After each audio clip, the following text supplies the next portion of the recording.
పళ్ళం పప్పు తప్పళ్ళం అన్నం నెయ్యి వేడి అన్నం కాచిందెయ్యి వేడి వేడి అన్నం మీద కమ్మని పప్పు కాచిందెయ్యి వేడి వేడి అన్నం మీద కమ్మని పప్పు కాచిందెయ్యి పప్పు తప్పడం కలిపి కొట్టడం భోజనం మన భోజనం తల్లితోడు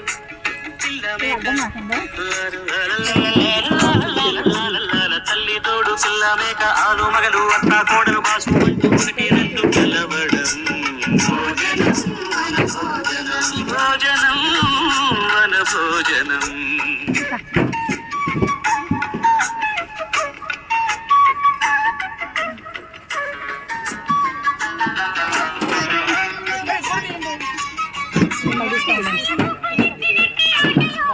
థ్యాంక్స్ టు స్వర్ణ గారు.